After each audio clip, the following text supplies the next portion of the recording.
Coming up on this week's show, the Atari Lynx Mini is a reality. An insane Nintendo 64 graphics upgrade. And we get stories from Brøderbund and Pixar with Mickey Mantle.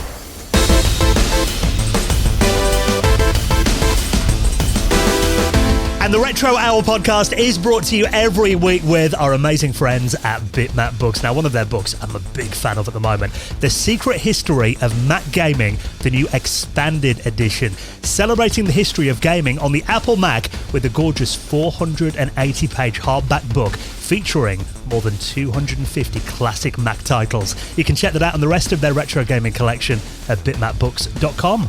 And with our friends at PCBWay. Now, if you're working on a retro project at the moment, check them out. They offer a fully featured custom PCB prototype service with low-cost, fast turnaround quality boards, and they offer services like 3D printing and injection molding. And you know that PCBWay are massive supporters of the retro community. So get an instant quote right now at PCBWay.com.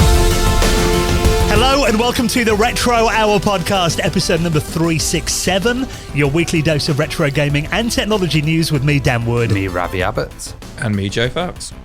And a very warm welcome to the podcast that each and every Friday takes you on a nostalgic trip back to the classic age of video games, keeps you up to date on all the happenings in the world of retro from over the last 7 days, and of course brings you a veteran of the industry on for a chat in the second half of the show. And we've got an absolutely incredible guest that we'll tell you all about in just a moment. Before we do that though, Joe Fox sounding nice and relaxed this morning after a week on holiday? Yeah, man. Just, been chilling. I went to Center Parcs with the family.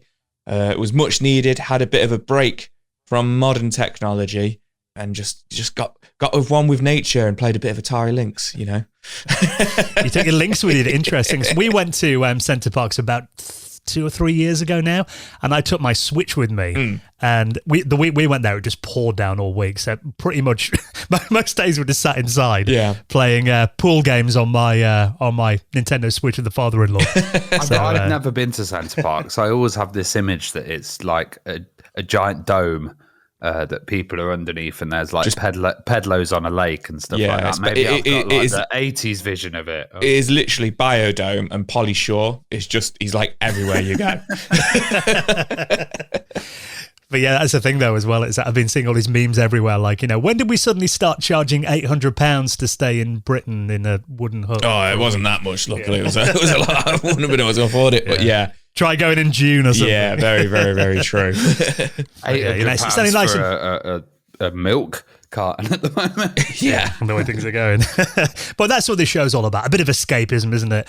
And we've got an amazing guest that we're going to be talking to in the second half of the podcast this week. Inside the world of some legendary companies, Brøderbund, Pixar as well, with our guest Mickey Mantle. Now, this was a really interesting chat. Yeah, it was really interesting because, Pixar, they're a legendary company, and the kind of early CGI and the development of that all goes into games technology, starts to go into obviously stuff like Toy Story and the other movies, but then going into stuff like Myst and, a lot of these kind of big CD-ROM and interactive productions. And Mickey was a really big part of that. And he also talks about, Steve Jobs being in the company. And I always find this really interesting that Steve Jobs starts these companies and he didn't really know what was going to happen. Pixar kind of started it and it was like, oh, I'm not sure, the direction, but then they're massive hits. It's the same with Next Step.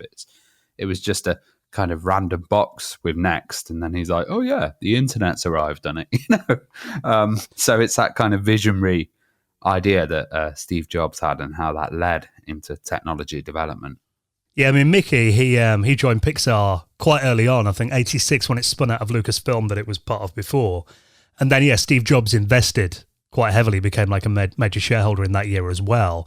Like you said, I mean, it started Next a year before. The company he started after he left Apple first time round. And just it kind of proves, I mean, we chat to Mickey quite a bit about, his opinions of Jobs and what working with him was like and how he kind of saw the future. Yeah, he kind of had that vision when other people didn't kind of get what he was doing, and then eventually came back to kind of save Apple, really. Really interesting story, but also the kind of development there of going into a Brøderbund and, you know, a lot of titles that came out with that, and that whole early CD-ROM market, which we love so much. Yeah, I mean, when he was at Pixar, Mickey, he actually was a manager of the RenderMan project, which was used on, you know, movies like Aladdin, Lion King, Terminator 2 as well. And obviously, 86, when he joined, was the year that the Luxo Junior desk lamp animation came out.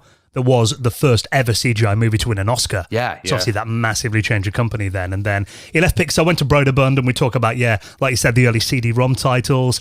He was really the figurehead of the Living Books project as well, the guy that kind of oversaw all that, which was a series of interactive adventures for kids in the early kind of CD-ROM market. You remember when, you know, multimedia was like the big buzzword as well. KidPix was another big one, wasn't it? Yeah, paint package for kids that that Brøderbund published as well. That I think is still going to this day in one shape or another. It's something that's been going since the 80s on the Mac.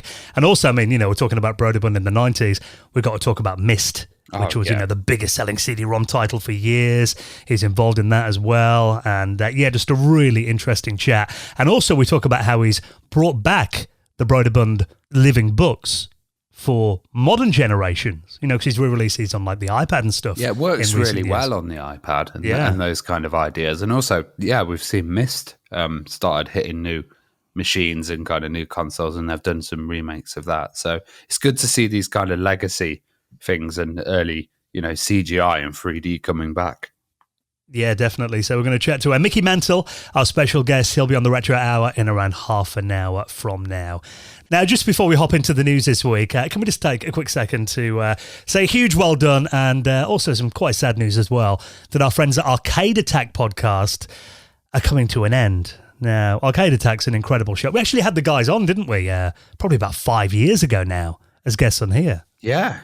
I really love Arcade Attack. You know, they've done some absolutely amazing interviews, and they've hit their 300th episode, and they've decided to hang up the headphones, which eventually will happen to all of us. We're going to still keep going though, but you know, they've got a huge, amazing archive that we recommend you all listen to, because they've got some really top interviews as well, and it's just a really nice vibe on that podcast. It is, and I mean, you know, we probably know better than anyone kind of the amount of work that's involved in doing a weekly podcast, week in, week out. I mean, it feels like a full-time job sometimes, doesn't it? So it is totally understandable. And like you said, Ravi, they've got an amazing back catalogue. If you enjoy our show and you haven't checked out Arcade Attack before, they've got some amazing guests and a lot of like system deep dive episodes as well. I remember when we were out in Norway a few years ago, just kind of binge listening their, the Jaguar episode and the Amiga episodes they did, and they were just really well done. So massive well done to Adrian, Dill, Keith, James, Rob, Kev, all the team there at Arcade Attack. And if you want to check out their back catalogue and their upcoming 300th episode, I'll put a link to their podcast in the show notes as well. Right then, let's get into this week's news stories. Now, you mentioned that you took your Atari Lynx on holiday with you last week, Joe. Well, this little project here would have took up a bit less space in your suitcase there, wouldn't it? It would have done. This was, my inspiration, really. And also, I think I mentioned the Lynx on last week's show as well, and I was like, you know what? I think I've played it like less than 5 times, so I thought, I'll crank it out and have a go, on Kung Fu and Bill and Ted on there as well. But yeah, this is the Atari Lynx Mini, which unfortunately isn't an official release. This is a one-off piece. This is But it looks very good. It looks like it could be. It looks like how they should have done the Atari Lynx to me. Because the Atari, this is the Model 1, isn't it? The paddle version, as it's nicknamed. Yeah, which is, if you've seen it in real life, it's huge. It's quite a big machine. So the Mini actually, for me, is like decent size. Basically. Yeah, it's not pocket-sized, is it, the Lynx, unfortunately? Unless you've got some pretty big jeans. But yeah, this comes from... Or your 90s combat trousers. Yeah, down the side of my cargo pants and the big pocket on my knee. But this has been made and designed by Retro Relix, who is a French YouTuber and developer who's made this. So a little bit, there is subtitles on the YouTube channel, the AI ones, but the video is in French. So, we've the articles and what we've made of it and stuff like that might not be 100% accurate, but it looks pretty spot on, doesn't it, lads? It looks pretty, what's the word I'm looking for? Legit licensed. say magnifique. Magnifique. Yeah, it does look really well done. And the details are a bit thin on this, but we do know that it's got an IPS screen.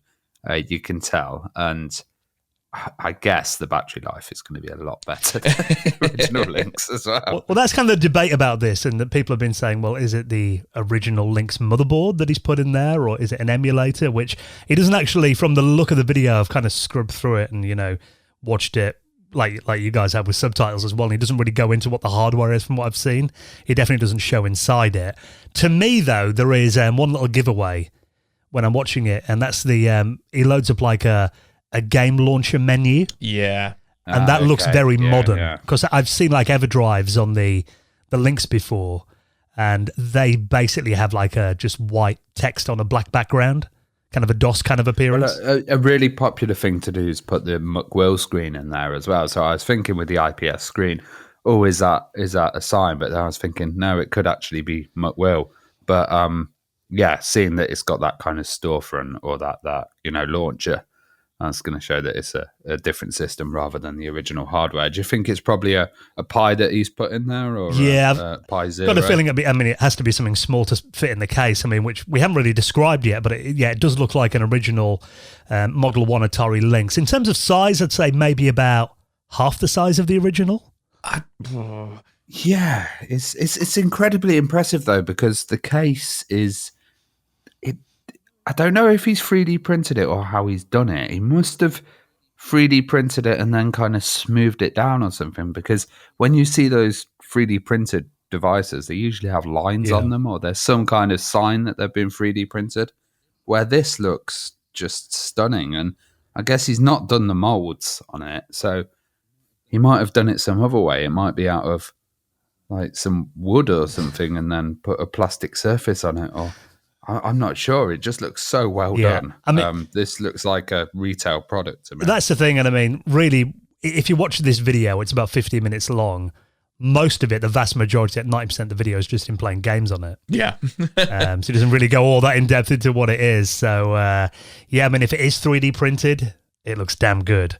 Or if he's got like some kind of custom injection molds made for it or whatever, I'm not really sure. Yeah, well, it's got the shine on it, hasn't it? It's got that plastic shine and that kind of nice, smooth texture that really replicates the original. And everyone in the comments is just like, where can I buy one? Where can I buy one? Yeah. Because, it does look awesome. I'm just waiting now for like Atari to announce the Lynx Mini next month after seeing this. Yeah. I mean, I think we'd be down with that, to be honest, though, wouldn't we? Yeah. So, very well done. So if you're going to watch that video, and hopefully more details will emerge over the next few weeks. Now there's been quite a bit of coverage about it. I'll put that in our show notes. And everything else we talk about, you find them at theretrohour.com or on your podcast app. Obviously, Star Fox, legendary Nintendo game. And it's always interesting to see new Star Fox games coming out, although I've got to say I haven't really been a big fan of any of the Star Fox games since the N64 probably. I haven't really got into any of them. I mean, Adventures was all right, but it just didn't feel like a Star Fox game. I played Star Fox Assault a lot. I can't remember really. I did it. I got it when I was doing my GCSEs. I think my dad bought it me, for doing better than expected in my GCSEs. So my dad bought it for me. So I played a lot of that one, but I haven't played any of the kind of, the modern ones since then. But the reason we are talking about this, that is, Did You Know Gaming have released a video where they interview the developers behind an unreleased Star Fox game, which seems to be quite a common theme with Star Fox, doesn't it? Yeah. They get worked on and then they don't come out, or they get finished. So this one wasn't finished. It was far, far from finished. But I don't think it was even started. It wasn't even properly started. It was in early development. But this was going to be for the Wii U. And we did get a Wii U Star Fox game in the end. But this one was going to be very, very different to what we got. And this was cancelled in 2013, I believe it was. But I think what really caught my attention and my eye about it is the graphical style of it was going to be designed around the puppets of the original Star Fox. So, in the original Star Fox and a lot of the artwork and the game box and everything, it was those puppets, wasn't it? Which to me are like so iconic and so of the time for Star Fox. And I think that would have been just such an iconic look, for the game to have been in that puppet style. I don't know how they would have. Kind of looks a bit stop motion, doesn't it? Or that kind of yeah, maybe mixing that with 3D rendered and stuff. But it does definitely stand out, and it would have made it a unique title. And also, last month it was Star Fox's 30th birthday as well. So I think we may start to see some like Star Fox collections coming out, or some kind of releases of Star Fox titles. And that's the thing. I mean, yeah, Star Wing, as it was known as here. Yeah. I do remember being, very impressed graphically at that when it first appeared on the Super Nintendo back in the day. And there was one, like you said, that came out on the Wii U, Star Fox Zero, which I've never played. I mean, it says in this article on Eurogamer that it was a worst-selling Star Fox game in the series. I don't know whether that's because it was a bad game or just because nobody bought a Wii U. It was, from what I understand, I've not played Star Fox Zero either, but it was the controls. So obviously, right. It was the Wii U, you had the gimmick of the game, the screen, and how you aimed in it was you held the screen up to like the TV. So you're trying to control your, I could be wrong, but this is pretty much my understanding of it. You're controlling your Star Wing, your ship. You're flying around using the controllers, but then you're also having to aim by using, moving the control pad around to aim and shoot. So can you imagine how disorientating and difficult that must have been? It was very hit and miss with the Wii U. Some of the titles and the interfaces, how they actually worked. Like some got it really right, like Mario Kart. And some were just and quite hard to control. Star Fox Zero was one of the more mad ones, but Star Fox Armada, which was which never came out. The idea with that one was going to be that literally the gamepad was just going to be like your map and your data and your ammo and your upgrades and stuff like that. That's the best way to do it. So I remember Resident Evil did that, didn't it, on the Wii U? Yeah, Mario Kart also had the map for the race, so you could see your position in there, and then a big horn as well. Yeah, I remember that on the game. It was also going to have local co-op on it as well, where the second player could have been a gunner. So one player would control the ship with the nunchuck and the Wii remote, because obviously the Wii U was compatible with them, and fly around and shoot. But then the second player was going to have the gamepad, I guess, in the vein of what they did in Star Fox Zero, and but they didn't have to fly the spacecraft as well. They would just be a gunner, on the bottom of the ship shooting enemies and stuff like that, which I think would have been a really nice cooperative mode. And then also, interestingly, there was actually going to be like a Dark Souls element to it where people could invade each other's games and just take each other out. So there was going to be like a massive online, multiplayer kind of aspect to it as well, where people would just fly into your game and suddenly, there'd be a player versus player kind of match, which is quite interesting. And then they were moving away from the on foot, that you got in like Star Fox Adventures and Star Fox Assault. It was going to be, just solely back, on rails in the spaceships again, which I think is what they did with Star Fox Zero anyway. And it was also going to be a continuation from Lilac Wars from Star Fox 64. Right, I'm going to ask you the biggest noob question ever now. What's the difference between Lilac Wars and Star Fox? I always got told, Lilac Wars. And Lilac Wars. Sounds cool. So obviously in the UK, in Europe, this first Star Fox was called Star Wing. And then the second one, which was Star Fox 64, it was just called Lilac Wars in the UK for some reason. Okay, so it's the same game. It's just a different Teenage Mutant Ninja Heroes. Yeah, that's all it is. Our version of, Hero Turtles. We weren't allowed to say ninja. Oh yeah, no, ninjas are bad. So there's a question for the Christmas quiz this year. I'll have to write that one down.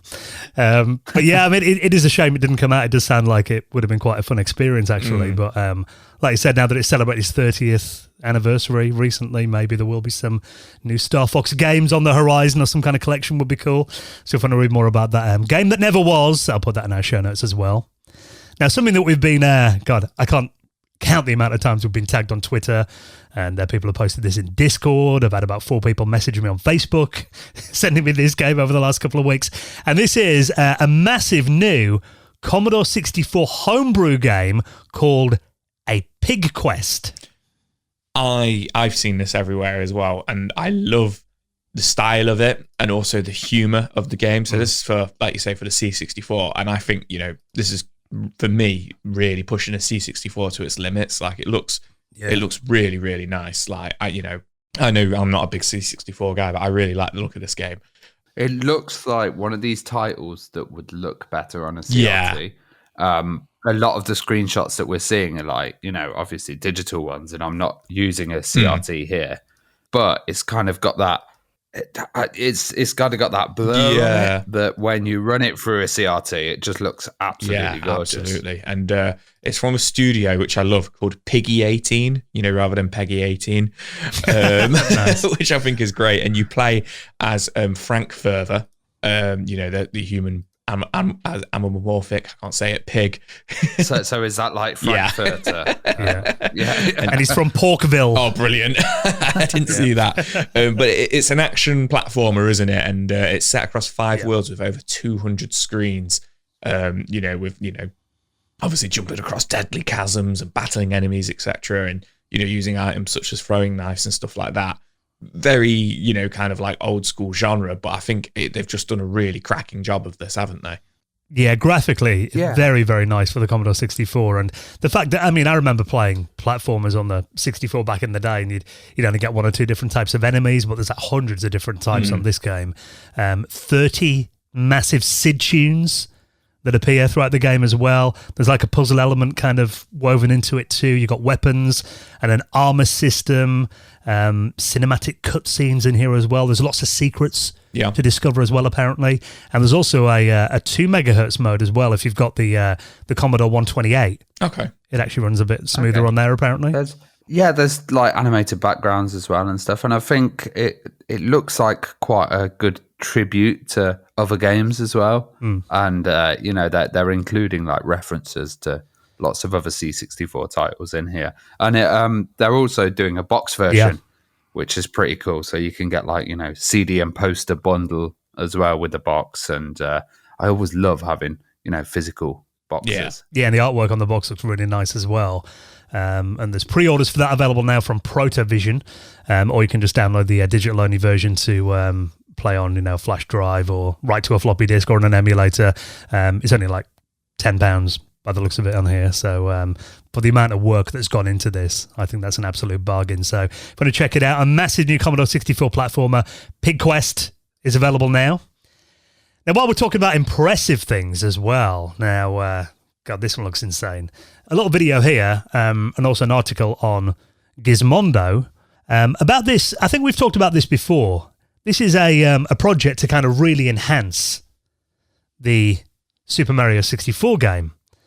And this is called Return to Yoshi's Island, this project. Well, it's quite interesting. So, the headline here is, this Mario 64 mod almost looks like a GameCube game and runs on actual hardware. And it doesn't look like a game. It looks like a really good N64 game, doesn't it? Exactly. A really well done N64 game with like a bit of a higher resolution and some wicked dynamic lighting. I think the lighting is something here that really makes this game stand out. Well, that's the thing. This is essentially a project to massively upgrade Mario 64, which obviously was one of the very earliest, if not the first N64 game, wasn't it, really?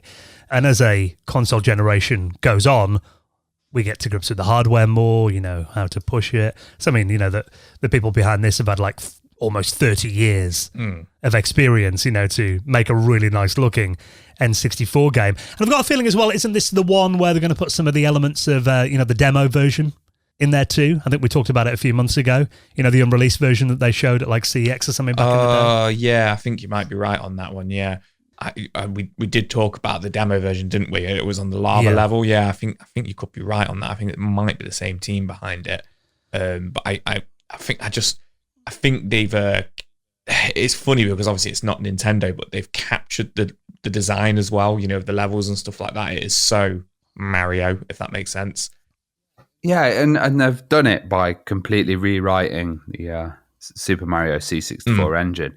And what they've done is they've removed all these like performance bugs as well and kind of fixed them. So that rewrite has made it speed up and also kept it at a good frame rate. And that means that they can add stuff in like these kind of beautiful rolling clouds in the background of this demo that we're seeing. And,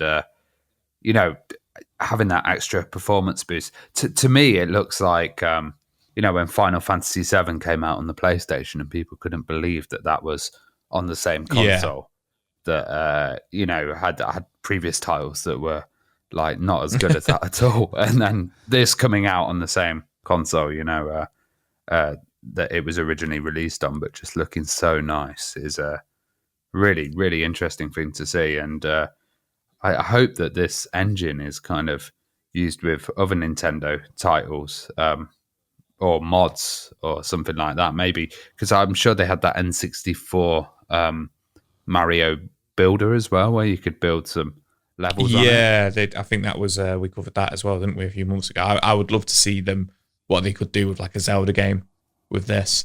Because obviously Ocarina of Time and Majora's Mask were both like stunning games at the time as well, so I think it'd be really interesting to see what they're doing on that. And I my first question when I first saw this, Ravi sent it to me, I was like, oh, are they utilizing the DD drive, the disk drive, or anything like that? But they're not. It's all on the hardware, which I think is amazing. Which a lot of people are doubting. I mean, you look at the comments on YouTube and Twitch from the people like, this is not running on original hardware. This must be like a souped-up emulator. But he's saying, no, this will run on the original N64. Really good frame rate as well, just like you see in this video. Even though they are running it on an emulator in the video that they show, but apparently it runs the same. They assure us on original hardware. And the video goes really in-depth into how they've done it, all the lighting effects and everything. It's probably way more in-depth than we can get our heads around, but if you want to watch that, it's about 10 minutes long. So apparently this project is around 70% complete now as well, so hopefully it won't be long until we can finally get hold of Return to Yoshi's Island, because it does look really exciting for N64 fans and fans of Mario 64. Yeah, until Nintendo take it down. Well, yeah, that is probably inevitable, but like all these things, get them while you can. Now, it's been a long week, hasn't it? Yeah. Imagine being a ninja. How you'd feel at the end of a long week. Maybe a bit shattered. I just stole Joe's there. Joe's joke there. He said that before. But this is a new indie game, which is a homage to games like Strider, and it's called Shattered Ninja. I really like the look of this. So this is coming out on May 24th, and this has been single-handedly made by a developer called Yang Bin. And it's got such a nice, like, futuristic cyberpunk like look to it, and it's going to be coming out on Switch, Xbox, PlayStation, and it is a pseudo 8-bit style Metroidvania platformer game, with the big massive like open world where you kind of go around and unlock everything. And I'm a sucker for those kind of games. You'll start off in the first area of the game and there'll be loads of locked doors, so you have to go get your different powers and stuff like that. But I'm really, really excited for this one. May 24th, 2023, we're going to be seeing this, and just graphically and the gameplay style, very reminiscent of, like you say, Strider, Ninja Gaiden, those kind of like 8-bit and 16-bit, like, Castlevania, Metroid Prime, Super Metroid, obviously. I think it just looks absolutely stunning. What do you guys think? I think that was it's not a genre that I've kind of been into, but I do remember the Amiga clones. So Assassin was one as well, and I kind of liked it. But this looks a bit like Axiom Verge or something in the kind of graphic style, because it's that new indie kind of title and new indie style that's made really popular with like Shovel Knight like 10 years ago. But we still see a couple of these style of games like every couple of months, and Shattered Ninja, like, it's edgy, it's 90s, I think it suits the style very well. Yeah, and it seems good that you can upgrade your ninja and have like different abilities and different moves and stuff. It just looks really well done. Do you know which system? So it's coming to Steam first, and then with the looks of it coming to Xbox and PlayStation and Switch, which I think a lot of these games do. They kind of test the water on Steam first, and then see how it goes. But by the looks of things, he hopes it's going to be coming to Xbox and PlayStation. But 24th of May will be its Steam release, and there's plenty on his Twitter at Shattered Ninja Yang Bin to go check out, which I just think it looks really cool. There's just so many different like upgrades for like your armor and stuff like that, and it looks like you're a cyborg ninja, or at least with a cyborg arm, and you put like different gems on your hand, and that gives you like different abilities and stuff, which then unlocks other areas in the game, which I think I'm a sucker for that, like I say. Yeah, it's definitely got that kind of the sword effect as well. Yeah. From like Metroidvania, hasn't it? And Yeah. it looks, I think graphically it looks really nice. And there's a nice little kind of 1 minute 20 video that he's put up there on Twitter this week, showing some of the user interface as well. It looks really clean, and it looks like a boss fight as well. He's in this little clip. Yeah. So yeah, it looks lots of fun. Graphically, kind of looks a bit maybe late NES, early Super Nintendo. Yeah, late NES, Super Nintendo. Like Ravi says, that like indie, kind of like, I forget the name of the studio that made Shovel Knight. Pseudo Yacht Club Games. That's it. Yacht Club. It's got that like pseudo 8-bit, but then it's like really smooth and really nice, isn't it? And like more effects than you could usually ever have. Yeah. It's Yeah, so that's coming out in a few months from now. You can wishlist it on Steam already, and I'll link that up in our show notes at theretrohour.com. Now, just before we chat to this week's special guest, Mickey Mantle, just a quick reminder that the reason we can bring you this podcast every week is thanks to our incredible patrons community. Now, we've actually got a brand new episode of our bonus podcast, which we do every single month. There's over 30 episodes that you can listen back to of a little show that we do called The Retro Hour After Hours. And in the latest one, we talk about some hidden gems. Yeah, it's quite interesting. I've been trying to pick out some of the hidden gems, and it's quite a good discussion actually, because there's a lot of titles that we don't know about, but they're in our kind of personal collection. And I just absolutely love the patron community. We do these patron meetups, which are absolutely insane. It's like the Brady Bunch. We're all on there, and there's I think there was like 50 of us last time, and it's amazing how like people let each other talk, and it's polite. It's not chaos. It's more like a kind of pub conversation and a pub chat, and people are showing their systems. It's really good. And also, if you do patroners as well, you can join our exclusive backers chat on Discord and get that back episodes, those back episodes at the After Hour podcast. As soon as you sign up, you can get onto a stream that has advertising-free episodes as well. So you just put that RSS feed in, and you often get the episode ahead of time as well. And you get extra content in there. In a moment, we're going to do an extra 3 stories just for our patrons. So if you enjoy the news bit of the show, you get that every week in the podcast, and a little exclusive patrons-only bit.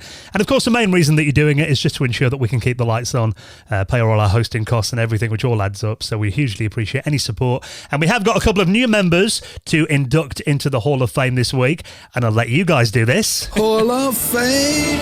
Who have we got? A massive thank you to Nick Taylor and Ben Stein, who both joined us on Patreon over the last week. We hugely appreciate your support. And if you'd like to join them, all the details to join our wonderful patrons community is at theretrohour.com. Just a little reminder as well, if you listen on a podcast app like Apple Podcasts, for example, that allows you to leave a little review and a rating for the podcast. It always really helps us out. We appreciate this little 5-star review, and if you can put a few nice words, it always helps us get in front of new people.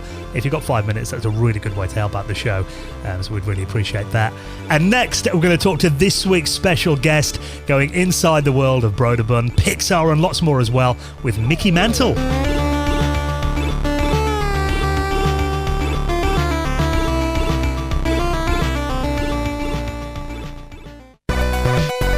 You're listening to the Retro Hour podcast, and it is time for the main event then, when we welcome on this week's very special guest. And my word, we've got a lot to cram into the next hour. Our guest this week has worked for some legendary companies, including Pixar, Brøderbund as well, also worked on the fantastic interactive storybooks, the living books at Brøderbund too, which we'll get into all of that, I'm sure, with this week's special guest, Mickey Mantle. How you doing, Mickey?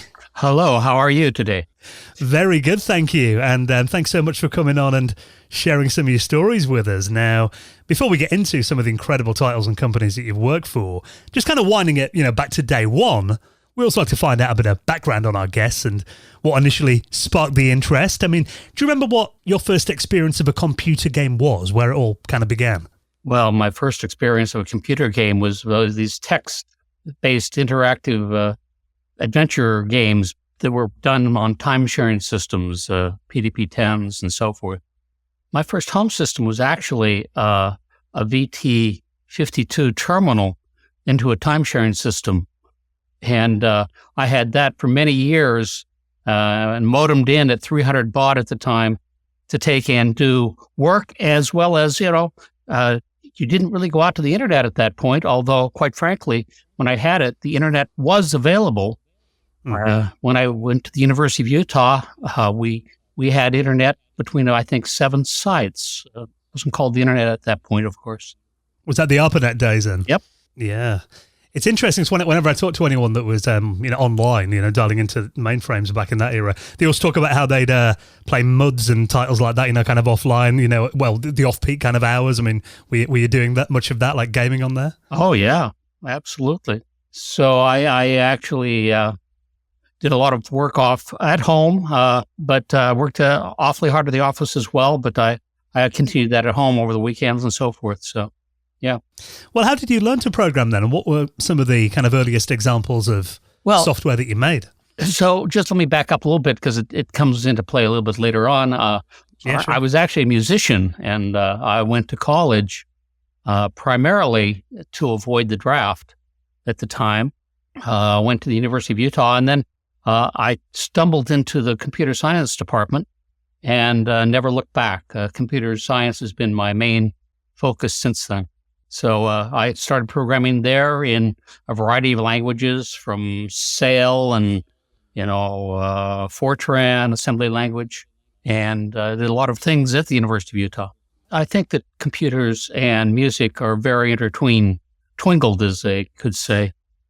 The creative part of writing a program is very similar to composing a song and music. So it's probably triggers the same neurons up there.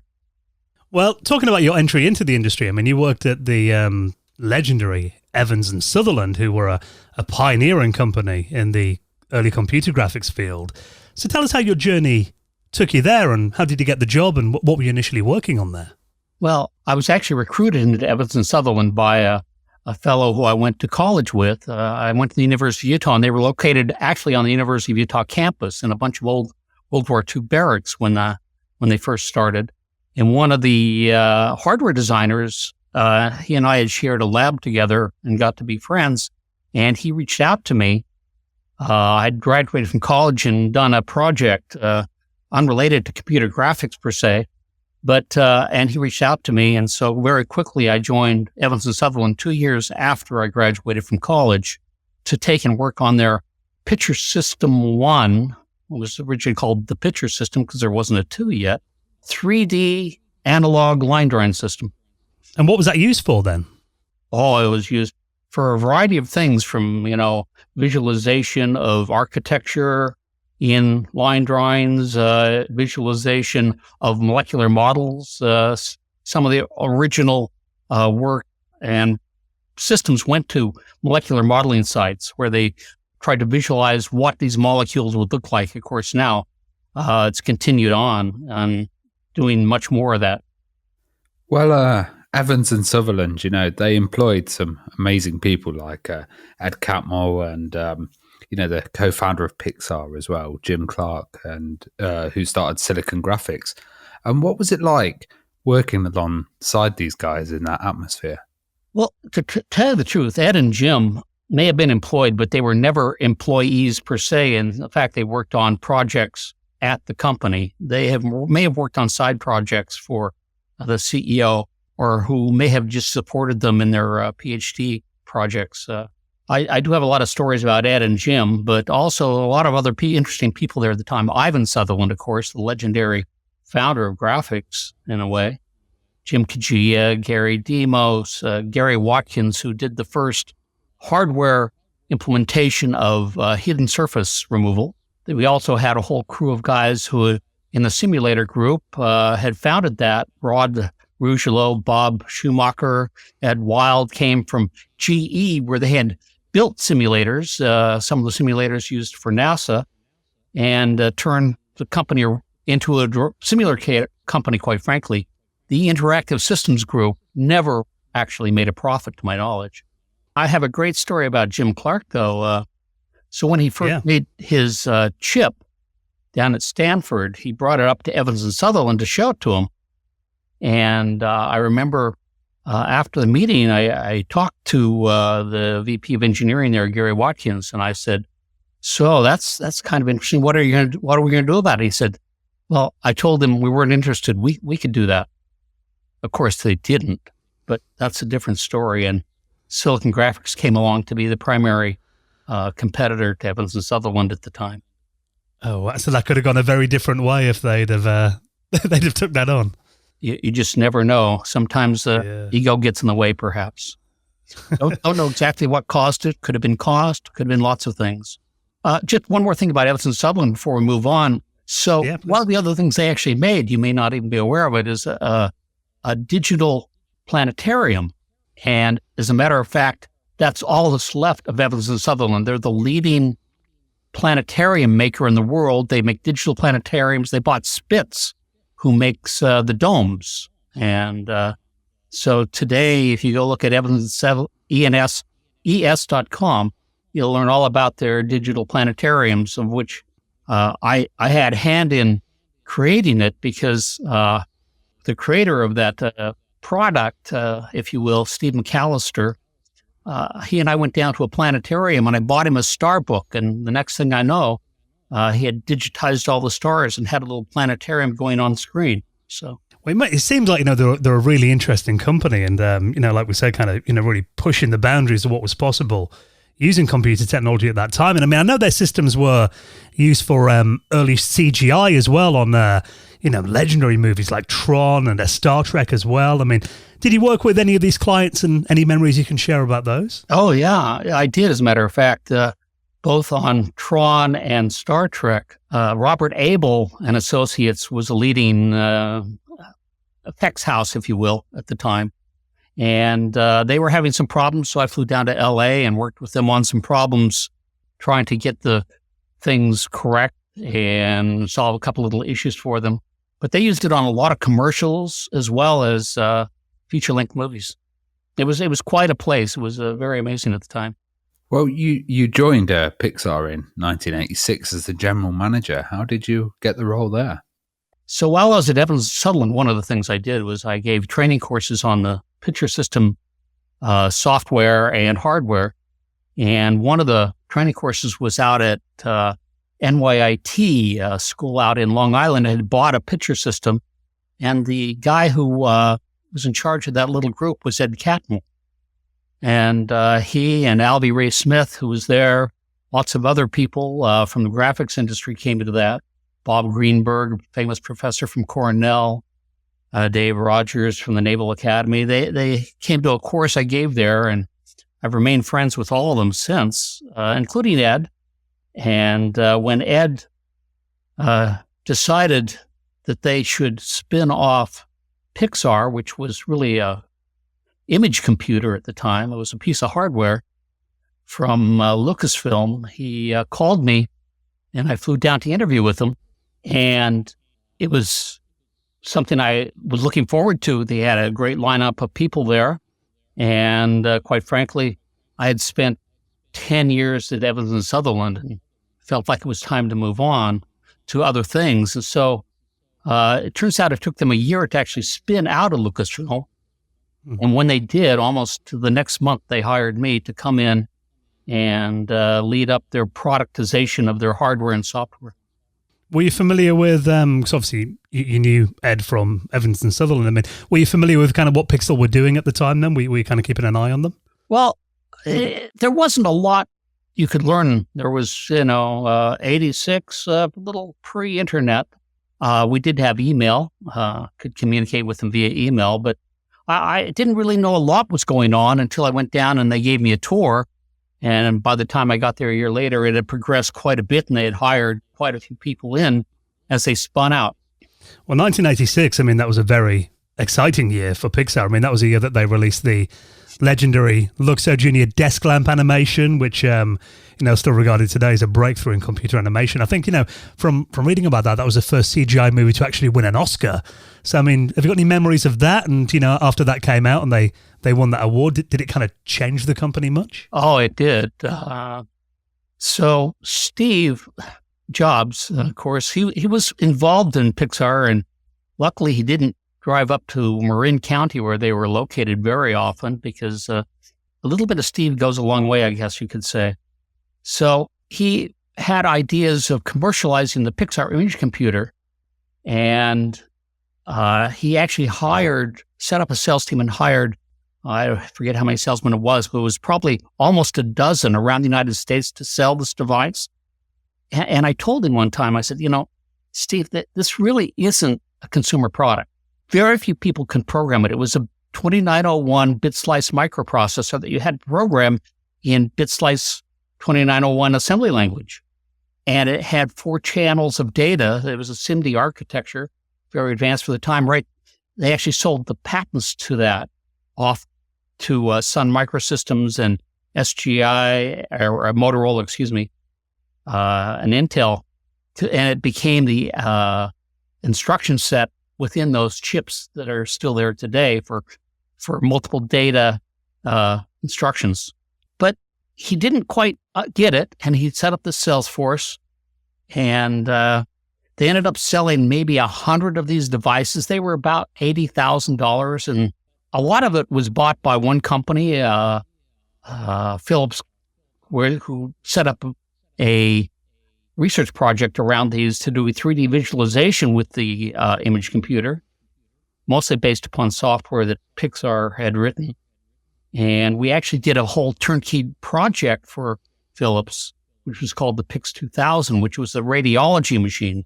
People don't know that Pixar's looked around for lots of different ways to make money. And then finally, they made Luxo Jr., and that completely changed everything, because Steve said, we should make a movie. And he immediately went off and sold Disney on it. Disney also was a purchaser of the Pixar image computers, using it for their animation systems, which Pixar helped develop. So Pixar had a lot of connections into Disney. And when they got the green light, if you will, to take and make Toy Story, everything was that. And they laid off the entire hardware division and shut all that down. Do you have any memories of Steve that really stuck out? Well, I didn't spend a lot of time with him one-on-one, but I do remember at one point I decided to leave Pixar just after they got the green light. And he tried to talk me into staying, made me a lucrative offer, which in retrospect I should have taken. But I was committed to go, and I remember him talking to me. And as he walked out of the room, he was in my office. As he walked out of the room, I went to myself. I said, the reality distortion field is real. If he had told me that wall was blue, I would have believed it. And it was white, of course.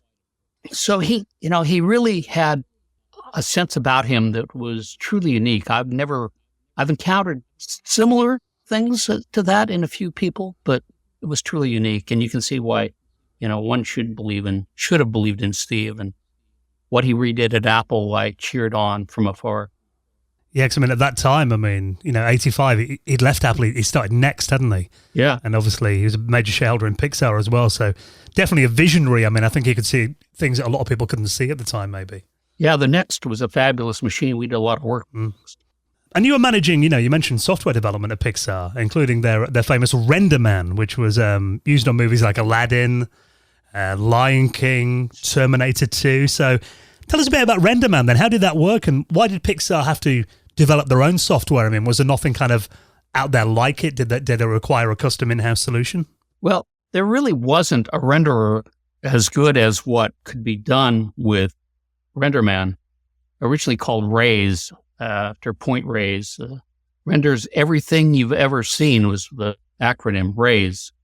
It had a lot of features that other rendering systems didn't have then. They all have similar features now, including the shading language, which was a Pixar innovation. So they had no choice. Plus, all of these things didn't treat the anti-aliasing like RenderMan did, which did sub-pixel anti-aliasing, which was a unique feature at the time and made the films look so good, quite frankly. What was some of the most rewarding experiences that you had at Pixar?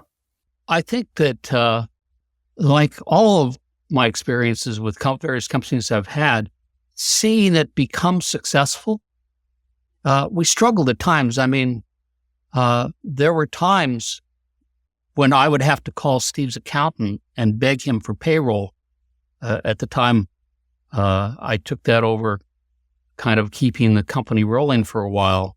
So, there were some challenging times going through layoffs there where we laid off a lot of people, things you don't really think about in terms of Pixar, who now is, thousands of people large and a tremendous campus and a string of blockbuster hits that is untouchable, probably. I mean, you mentioned before about Toy Story. I mean, I know you kind of moved on to Brøderbund, but were you there in kind of when the seeds of Toy Story were planted then? I mean, any memories of that? Well, I had left by the time it came out. I left when they got just after they got the green light. And then 5 years later, two landmark events for Pixar happened. One is they went public about a week before Toy Story hit. And so Pixar came out and went public. And then Toy Story hit the theaters and was an immediate hit. So it was a good year for Pixar. Why did you end up leaving Pixar then and making the move to Brøderbund? At heart, I've always been a software guy. I like making software. I like making software products. And at the time, we're closing down the software products group, if you will, and everything was being devoted exclusively to making films. Now, there's a lot of software that they continued to make in making films, but I wanted more. We'd started fooling around with Macs and PCs at the time, and I felt like the future was in consumer software. And when I got a feeler that would I be interested in becoming the CTO and vice president of engineering at Brøderbund, I went and looked at them. I actually looked at other companies at the time as well. And it was the living books, quite frankly, that got me to leave Pixar. I don't think I would have done it if it hadn't been for that. They showed me a prototype of the original living book, Just Grandma and Me. And it was so unique and so fun that I said, okay, I'll do that. Then on top, one other just personal side is I didn't think that Ed would ever let go of the CTO role. He was president and CTO at the time.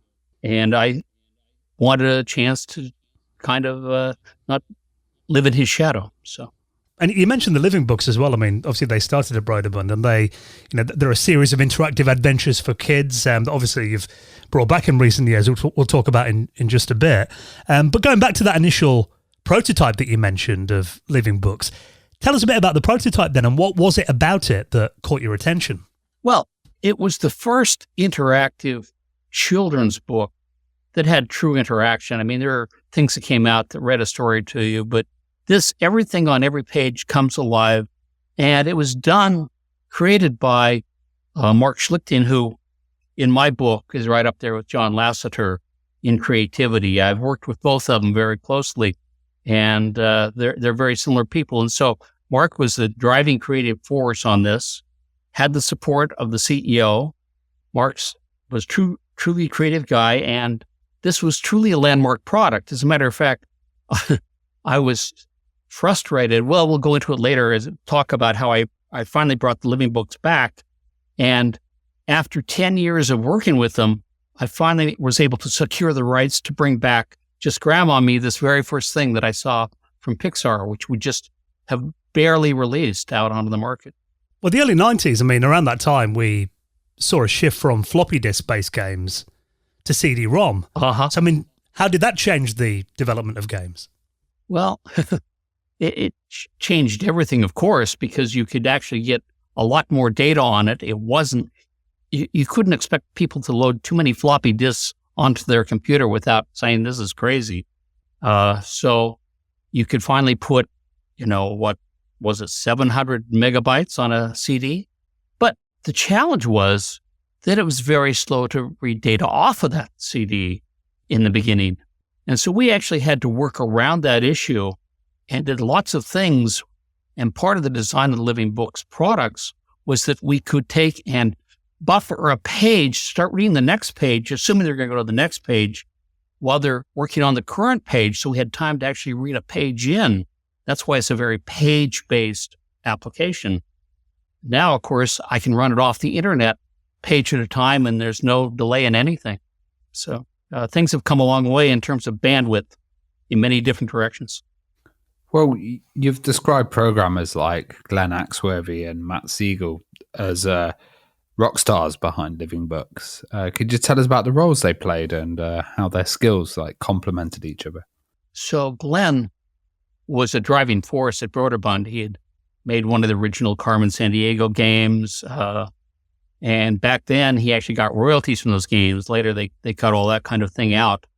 But Glenn was a truly exceptional programmer. And in my book, Managing Unmanageable, I talk about how having exceptionally great programmers can make a big difference. And that's been true in every company I've ever been in. There's usually one person who stands head and shoulders above it. And Glenn was that guy, and Matt was up there with him. We had a lot of great programmers, don't get me wrong, and I don't mean to belittle any of them, but Glenn clearly had a unique talent. And as a matter of fact, he made the Living Books possible because he created a system whereby it was a simple scripting language to take and make these characters move, laugh, dance, play sounds, and so forth, that an animator could actually script. Animator, and also they had technical directors to help that. So the animator would do the animation, the technical director would impart the scripting to it. So all of these products are data-driven. Quite frankly, it's much like RenderMan. Matter of fact, I wrote a paper for Computer Graphics World, which is up on the wonderful website, talking about how similar RenderMan and these Living Books are, because they're both data-driven, meaning that you can go back and redo that with different technology, without doing a lot of work. They just run off of a script. And as a matter of fact, Pixar showed that because they went back and they reissued many of their films in 3D stereo imaging. And they did that just by taking and tweaking the scripts a little bit, changing the viewpoint and rerunning the rendering. So the power of a good architecture, RenderMan was architected by Pat Hanrahan and Tony Apodaca and some great people at Pixar, and just like Glenn architected the Living Books product. I've heard some really amazing stories about how the team kind of worked in those early days, like animator Donna Bonifield working in a really warm attic with a bunch of CRT monitors really heating the room up. And I've heard stories that, of makeshift recording studios because you didn't have access to a proper audio booth. I mean, what were those early days like then? Was it all a bit kind of, makeshift and having to make do with what you had? Well, it was. By the time I came to Brøderbund, they had decided that they should invest in some things. One of the first things we made was a full sound studio for recording voices as well as music. So we came a cut above in that regard, and I think that they tried to do the right things across the board there. But before that, of course, and in many startup companies, you do get by with what you have, and the early Brøderbund products certainly did. They had no sound studio. The first prototype, just Grandma and Me, was recorded by Mark. He did all the voices, or some of the voices, many of the voices. So you kind of have to make do with what you have. And the creative force will see it through, I guess. I wanted to touch on Matt Siegel for a second also. Matt. Yeah, please do. While Glenn took care of that, Matt actually did a lot of the tools to take and make the animation and so forth possible in Macromedia Director at the time. They did all the Living Books products in Macromedia Director. But Director was often used by people as the delivery, which, of course, didn't work very well in a consumer setting. So Matt created ways to extract the data from Director and match it up with sounds and lots of different tools to take and actually make everything work well. He also had help with it with Dave Lucas and others on the team there. But it was a lot of invent it as you go and make it work. Around that time as well, I remember there was a spate of these living room multimedia devices that briefly came along. Philips had the CDI, and there was the Commodore CD TV as well. I mean, did you ever look at those as potential platforms? And Did you expect them to be a success?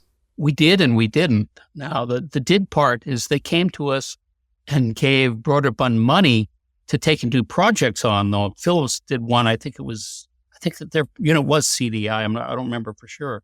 But we did one of the first living books, just Little Monster at School, was done, funded by Philips. And then, of course, we took it out as a consumer product as well.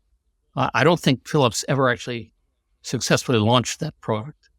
But the hardware wasn't quite there. It certainly got there over time. Well, I mean, around that time, Brøderbund had a massive hit. I mean, they published Myst, yes, which became the best-selling CD-ROM title, for many years, broke records. What memories have you got of Myst, and how did that change Brøderbund when that became such a big hit? Well, it changed it by making it actually a player in the gaming world. They had educational games and so forth, but they weren't hardcore gaming. And so as a result of Myst, we created a whole group headed up by Ken Goldstein, who focused on gaming and hardcore gaming. And they really never had another hit like Myst. They had a follow-up with Riven, and Riven didn't reach the same level of success that Myst did, but both were very innovative. Both, quite frankly, were not developed in-house. They were brought in-house by a group called Cyan, who actually worked up in Spokane, and Brøderbund was more of a distributor and marketeer than developer almost.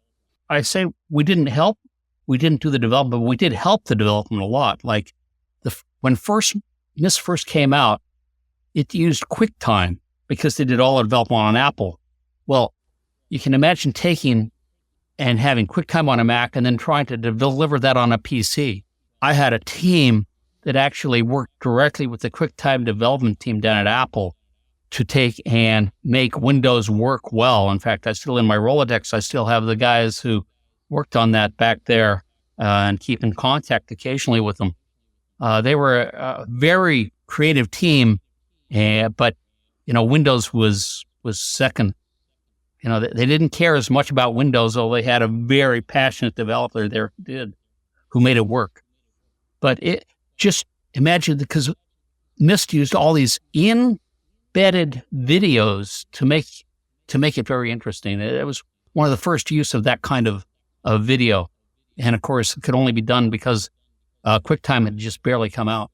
Yeah, and I think I remember seeing screenshots of it even and being blown away at those rendered graphics. I just think, I remember a lot of my friends buying CD-ROM drives just to play Myst. It was actually the game that would sell CD-ROM drives, wasn't it? Because people want to play it that much. Yeah, absolutely. And that video was actually, it was quite small in size, but the way that they did it was like 128 by 128. Yeah, and postage stamp. Really small windows, but they had that kind of tape flutter on it and a bit of a bit of mystique around it, which really made it work. And then of course, the data rate, you had to go to the lowest common denominator. So there may have been other CD-ROMs out there, but you had to go low. So working with single speed drives team to get that right was a challenge. Well, Living Books ended up spinning off its own company in 1994. Were you able to hire more people and then grow in size? Yeah, it was actually a joint venture between Brøderbund and Random House, who owned many titles, including Dr. Seuss, and we did 3 Dr. Seuss titles there. And they moved from the Brøderbund campus down into San Francisco, where a lot of the animators lived, and had quite a great office there. I actually went down there once a week to be part of the review of what was going on so that I could help manage the programming team. But they did hire a lot of people, but unfortunately, this thing called the internet caught up with them about the same time. And what happened when the internet came along is the fascination with CD-ROMs died off because there was other type of entertainment available. So that eventually that was closed down, sold back to Brøderbund, and then eventually just closed the whole thing down. So I know they spun off as it was the Learning Company, wasn't it? Well, it spun off. That's an interesting story in and of itself. The Learning Company actually bought Brøderbund. Now, little precursor to that, Brøderbund was in heavy negotiations with Electronic Arts. And we went through due diligence, and we all expected that to take and happen. Met up with all the Electronic Arts tech guys and did a lot of due diligence, making sure that it was a good fit. And it would have been a great fit, quite frankly, because they have a passion, and of course they've been successful ever since for great games. But in the end, the negotiations broke off before the marriage could happen, and that Brøderbund actually paid a several $1 million breakup fee, as I recall. Let me go back now to the Learning Company acquisition. So the Learning Company acquisition happened. I actually left Brøderbund in 1997, and shortly thereafter, Learning Company came in and acquired Brøderbund. Now, they not only acquired Brøderbund, but they acquired several other companies along with it and built up a great portfolio of essentially all the great learning educational applications out there, along with some other things like Myst and learning books, although living books are educational. But they had this completely massive portfolio, which they then convinced Mattel to buy. So the Learning Company bought Brøderbund, as I recall, for $460 million. And that was the crown jewel of the portfolio they created. And they turned around and sold it to Mattel for, I think it was over $4 billion. And so... And that was only a year later, wasn't it? It wasn't very long after. The problem was, the way they convinced them to buy it was they stuffed the Learning Company guys, in my opinion, and you can read about it if you go into Wikipedia and learn, search on Electronic or Learning's Company. What happened is they actually stuffed the channel, meaning they pre-sold product into the channel to show the revenue growth was incredibly high. Well, that was good until Christmas rolled around and they got all these returns from the stores. So when I say channel, I mean the distribution channel, which was the game stores and the office stores and so forth. So what happened was a year after the Learning Company was acquired by Mattel, Mattel did two things. They fired the CEO who oversaw that, and then they sold off all of that and got it out for, my understanding is, $1 to an organization that was kind of put together to do it, and promises of future revenue, which I don't think they ever got, because that company was in turn then sold to a company in Ireland called River Deep, who took the products and then in turn acquired Holton Mifflin Harcourt, where all those assets reside today.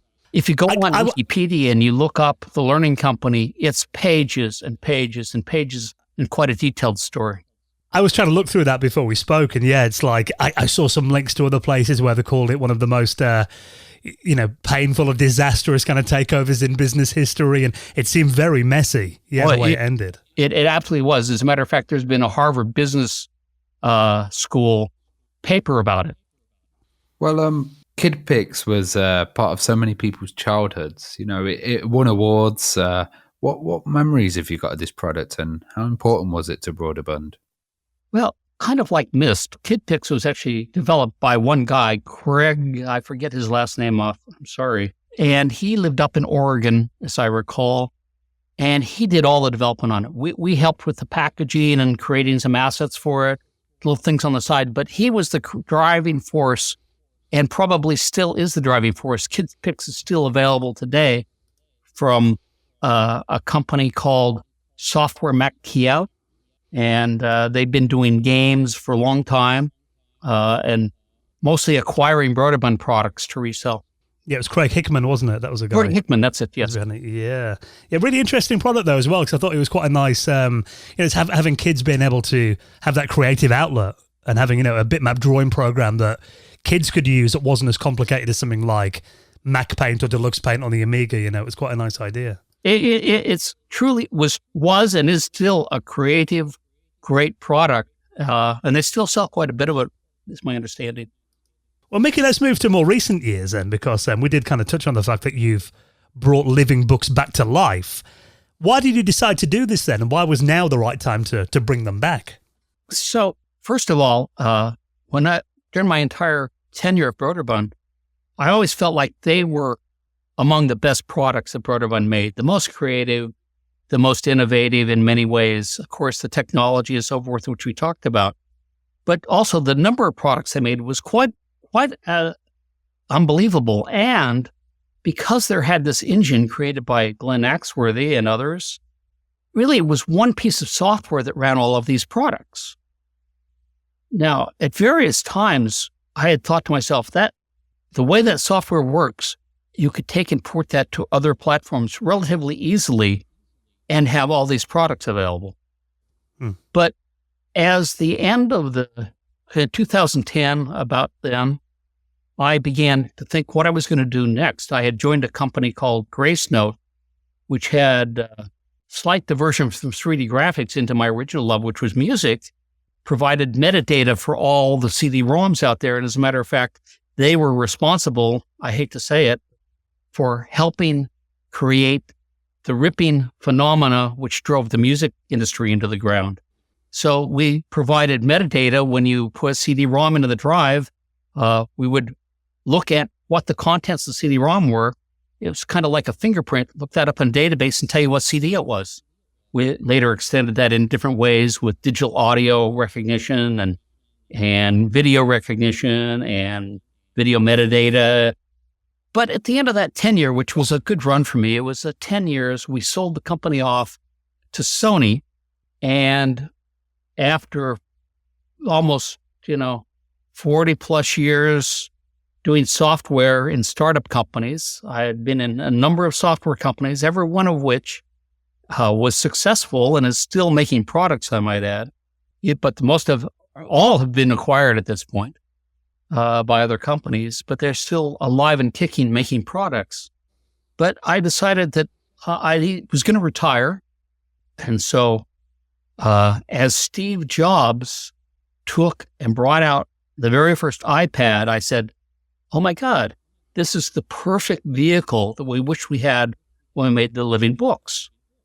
And so I set my mind to try to bring living books back to a new generation of children, not so much out of pure money, though I thought there was definitely a business opportunity there, but also because I thought these books are timeless. The way they were designed, the interaction, they still play well today. And of course, they didn't run on the latest versions of Windows, or they were written for Mac OS 9, so that didn't work. So it took work to do it. So I actually commissioned Glenn while I was still working at Gracenote to take and develop a prototype to see if it was feasible to take and make these run on modern operating systems. So Glenn Axworthy took that on and made a prototype. And by the time I was ready to retire, which was in May of 2011, he had a prototype working. And so I retired in May, and in June, I started a company to take and do that. Which is Wonderful Interactive Storybooks. Yes. It was originally called Living Books Alchemy. Nobody knows that, but it quickly, we did a name search and found a name we thought was appropriate called Wonderful, and rebranded the company and changed the name of the company to Wonderful Inc., for which it's been ever since, and known as Wonderful Interactive Storybooks. I love the fact as well, you mentioned, you saw Steve Jobs doing that demo. It's interesting how Steve kind of came back into your life and influenced things again all those years later. Yeah, he did. Different ways. I learned to respect, never underestimate him like I did when I was at Pixar. And the iPad, of course, has been an incredible success, and I have many of them. And of course, in bringing these storybooks back, I hired Glenn and Matt Siegel as consultants, working full-time or part-time almost on these. And Matt, by the way, has been with me ever since and is a consultant wonderful through the end of 2022. Yeah, it's great you kind of got the band back together then, as it was. Yeah, we did. And Mark Schlichten came on and helped direct what changes. One of the things Mark said is, if you're just going to take and bring the products back, I don't want to be part of that. But if you want to bring them up to today's standards, then we'll do that.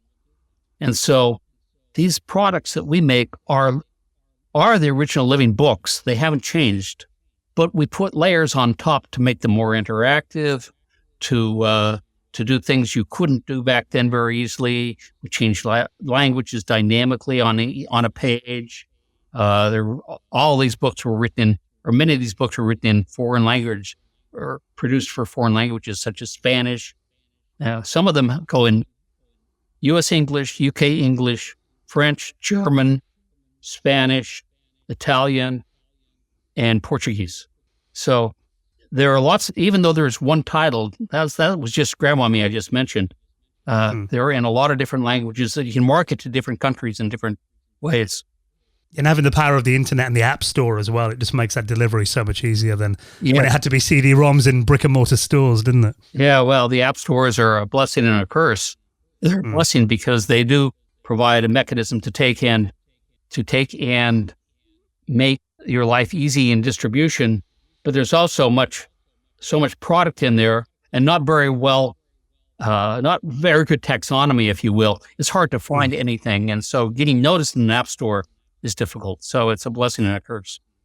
Well, I think it has proved, Mickey, that, you mentioned, the fact that Grandma and Me is back, 30 years later, and, children today still enjoying it on new platforms. It proves that it was, a timeless story and still capturing children's imaginations.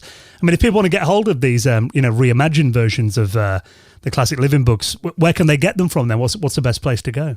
So they're available on the Apple App Store, of course. We actually have almost all of our products there. Some have been taken off the App Store, unfortunately, because they need to be revved for the latest version of iOS, but most of them are there. We're in the process of revving them right now. On Google Play, also in the process of revving them there. Only a few remain. They've been removed because they're, quote unquote, don't fit though they work well on Android devices, they have some issues that Google is religious about fixing. And they're on the Amazon App Store, where all of the products are available as well.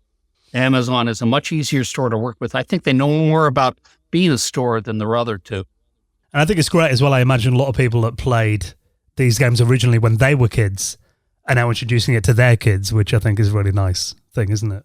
And I've talked to a lot of parents who have called me or written me at Wonderful to say, thank you so much, because we have a child who is severely handicapped, either by autism, a lot from autistic handicaps, if you will, that these products were important to them in their childhood, and now they're lost without them. And so you brought them back. Thank you so much. It's been very rewarding in that regard.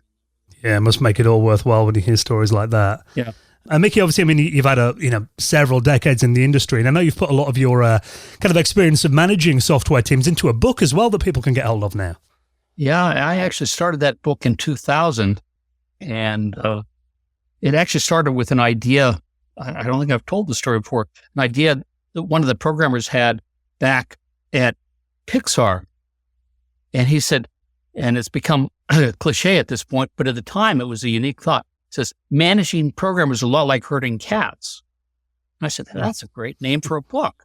And started thinking about it. And by the time I got around to doing it, of course, it had become a cliche, and I would never use that. But that helped drive the thought about it. And so I got a co-author, and over 10 years, we actually put this book together.